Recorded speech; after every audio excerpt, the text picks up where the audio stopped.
www.womens-spirituality.com. Introduction. My Journey. I am daughter number 3. 65 years ago, my father, against the doctor's advice, insisted that my mother get pregnant again. He wanted a son. My mother didn't want any more children.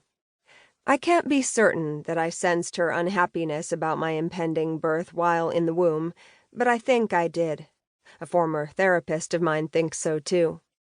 2 years after I was born, there was a 4th child, a son. My dad rejoiced. My mom became even sadder. My earliest memories are of closely watching my parents' every move, trying to figure out if I was the cause of their unhappiness, of my dad's incessant rage, and my mother's sadness. Watching their faces for clues about how I should feel and behave became second nature to me, and I strenuously avoided eye contact with either of them. Most of the time, I was scared. At times, the fear was immobilizing. I spent many Sunday afternoons and evenings on the living room couch, sick to the point of vomiting because I had to go back to school on Monday mornings and face teachers who made me as fearful and uncomfortable as my parents did. My fear followed me throughout childhood and into adulthood, stomach aches and all. By the time I was in high school, the habits I had formed to deal with my anxiety, including escaping into a fantasy world, which I wrote about during spare moments, were well honed. I wanted to spend as little time as possible around my real family, so I lied about my age and got a job in a department store when I was barely 15. I went to work every day after school and on Saturdays, thus managing to greatly reduce the number of hours a week that I had to interact with my family. Unfortunately, this did nothing for my anxiety.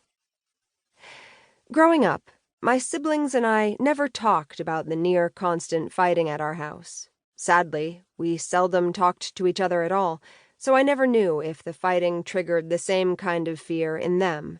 It seemed that each one of us more or less tiptoed around the house, trying to avoid my dad's wrath without ever acknowledging that that was what we were doing. Perhaps our isolation from one another was our attempt to keep the fear from being real and overtaking us.